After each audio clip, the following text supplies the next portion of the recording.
Halo semuanya, saya Koko Kurniawan. Sekarang kita akan bahas tentang materi reflection di Kotlin.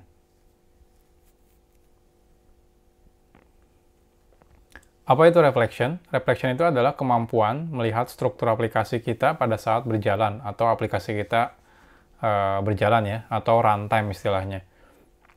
Reflection ini biasanya sangat berguna saat kita ingin membuat sebuah library atau juga framework. Nah, sehingga bisa mengotomatisasi pekerjaan kita. Jadi, nggak manual lagi. Nanti saya akan perlihatkan contohnya. Nah, untuk mengakses reflection, kelasnya, struktur kelas sebuah Kotlin class dari sebuah objek, kita bisa menggunakan kata kunci "2.2 class". Jadi, nama objeknya diikuti dengan "2.2 kelasnya". Habis itu, atau kalau misalnya kita pengen ngakses langsung dari nama kelasnya tanpa membuat objeknya, kita bisa menggunakan nama kelas "2.2 class". Nah, untuk lebih jelas seperti apa, contohnya seperti ini. Jadi kita contohnya punya sebuah objek namanya sampel, terbuat dari kelas sampel. Lalu untuk dapatkan informasi kelasnya, kita bisa menggunakan objeknya "2.2 class. Atau bisa langsung sih sampel, nama kelasnya yang gede, sampel "2.2 class. Kalau kita pengen ngambil data konstruktornya, member functionnya, member propertiesnya, annotation, dan sebagainya, ini bisa via kelas objek ini. Jadi dari sini kita bisa baca semua informasi yang berhubungan sama metadata dari si kelas yang kita buat. Nah, ini cocok banget saat kita mau bikin library atau framework. Jadi dibanding kita bikin kodenya manual, kita bisa mengautomate kodenya menggunakan reflection seperti ini. Nah, contohnya kita akan coba praktekkan. Misal saya mau membuat sebuah validation ya. Sebelumnya kan kita udah bikin validation exception. Kita sekarang akan bikin data namanya create, misalnya create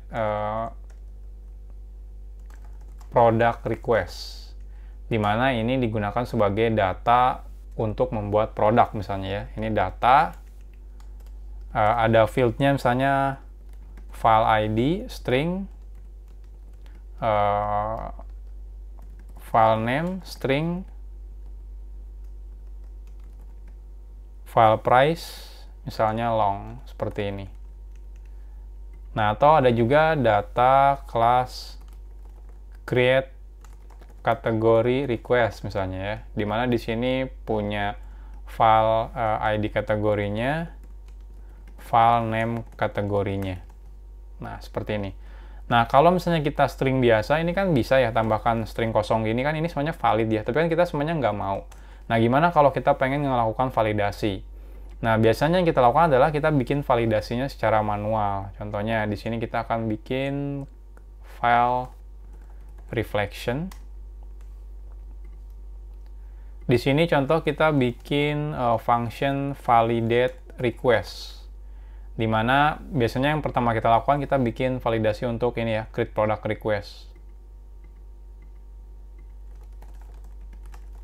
Create product request, kita cek biasanya request ID sama dengan string kosong, throw validation exception misalnya ya, ID is blank, else if request name sama dengan string kosong juga, kita validate lagi name, else if request, oh enggak ya, kalau price kan bukan string ya misalnya, ya udah cukup sekian. Nah, terus kita bikin lagi validate request yang kedua, yaitu ini create kategori request, dimana di sini sama ID sama name kita validasi. Nah, ini kan capek ya, kita kalau bikin ini, bayangin kalau misalnya ada 10 objek, kita bikinnya capek. Nah, biar lebih gampang, kita bisa bikin automation ini menggunakan untuk validasi ya, nge-automate menggunakan reflection. Caranya, kita kan tahu nih di sini pengecekannya hanya string kosong. Jadi kita akan bikin sebuah annotation, contohnya bikin not blank annotationnya. Kita bikin kelas ya. Ini annotation seperti ini, nggak perlu ada properties. Di sini adalah kita tambahkan target. Targetnya ini kita tambahkan property ya. Property, terus retentionnya, karena saya pengen bisa dibaca pakai reflection, jadi kita pakai runtime. Lalu misalnya must be documented, biar bisa didokumentasikan. Oke, kelar. Nah, nanti idenya adalah kalau kita pengen validasi, kita cukup tambahkan di sini add not blank seperti ini. Ya. Nah, jadi kayak gini doang. Nggak perlu lagi tuh ngelakuin validasi manual lagi. Jadi cukup tambahkan not blank. Nah, sekarang problemnya adalah cara validasinya gimana nih? Biar kita nggak perlu melakukan manual satu-satu seperti ini. Nah, caranya kita akan menggunakan reflection. Jadi, ini saya hapus. Ini saya hapus. Berarti ini request-nya saya bisa nerima kelas apapun ya. Kayak saya tambahkan any. Yang penting dia punya properties dan propertiesnya ada annotation not blank. Nah, di sini berarti untuk dapat informasi kelasnya sama dengan request class. Lalu saya pengen ambil semua data propertiesnya. Jadi kita ambil data propertiesnya, diambil dari class titik member properties. Nah, lalu kita idenya adalah iterate satu-satu, lalu cek kalau ada annotation not blank. Jadi kita iterate dulu property in properties, simple ya. Habis itu kita ambil cek apakah ada annotation-nya atau enggak. Caranya gimana? Ya simple sih, cukup if find annotation not blank tidak sama dengan null. Udah seperti ini aja. Kalau misalnya dia ada annotation not blank, berarti di sini kita lakukan validasi. Validasinya gimana? Ya kalau string kosong sama dengan, nah sekarang PR-nya adalah ngambil atribut properti ini, datanya dari objek ini. Caranya sebenarnya sederhana ya. Value-nya itu kan dia string ya harusnya ya. Tapi jangan langsung dikonversi ke string ya. Takutnya itu kalau langsung dikonversi ternyata bukan string. Contohnya kayak saya salah nambahin di sini not blank. Padahal ini long. Nah, harusnya ini di-ignore aja. Jadi kita pastikan kalau tipenya cuma string doang. Nah, coba kita tambahkan di sini aja biar tahu error atau enggak. Nah, kalau seperti ini nanti harusnya error. Errornya apa? Contohnya kita bikin validation yang salah dulu ya. Sama dengan ambil dari property call. Habis itu di call call itu artinya ambil properti ini dari objek mana? Objek ini ya, request. Nah, ini kan balikannya any. Nah, kita konversi menjadi as string. Nah, seperti ini. Lalu kalau ini value, tinggal throw validation exception is blank. Nah, ini atributnya apa? Tinggal pakai property titik name. Selesai. Contohnya kita coba file request sama dengan create product request ya. Lalu kita masukkan pertama ID-nya 1, namanya Indomie, ini harganya misalnya 2000. Kita coba validate request. Nah, seperti ini. Kita coba run. Nah, ini error nih, Java class case exception. Jadi datakan price-nya ya, price-nya itu long, tapi kita paksa berubah menjadi string, artinya error.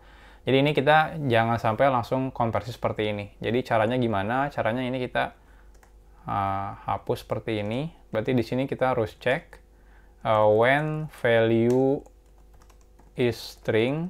Nah, baru di sini kita cek seperti ini. Kayak gini ya. Nah, sekarang kalau misalnya value-nya bukan string, berarti ya kita nggak lakukan validasi. Running ulang. Hasilnya nggak error ya, sukses. Nah, sekarang kita coba ID-nya dikosongkan. Kita running. Nah, keluar exception, lihat ID is blank. Nah, kalau kita tambahkan ID-nya 1, name-nya kosong, kita running. Nah, lihat name is blank. Enak kan? Kita cukup bikin satu validation, memang sedikit panjang kelihatannya, tapi lebih sederhana. Kita bisa kalau objeknya beda, file request 2 sama dengan create kategori request, misalnya ini A atau F, food, seperti ini ya. Tinggal validate request 2, ini bisa juga. Jadi kita nggak cukup sekali doang bikin validation library-nya pakai reflection-nya. Sekarang kalau di running itu langsung bisa. Nah, lihat. Kalau kita tambahkan ini error di sini, kita cek. Nah, dia juga error, kena validation exception, name is blank. Nah, jadi seperti itu contoh penggunaan dari reflection. Jadi dengan menggunakan reflection, kita bisa bikin library atau framework, karena kita bisa langsung baca metadata dari si program aplikasi yang sudah kita buat. Nah, contohnya tambahkan annotation, lalu kita baca annotation-nya dari si reflection. Nah, teman-teman bisa explore apapun itu untuk bikin pakai reflection. Next, kita akan bahas tentang scope functions.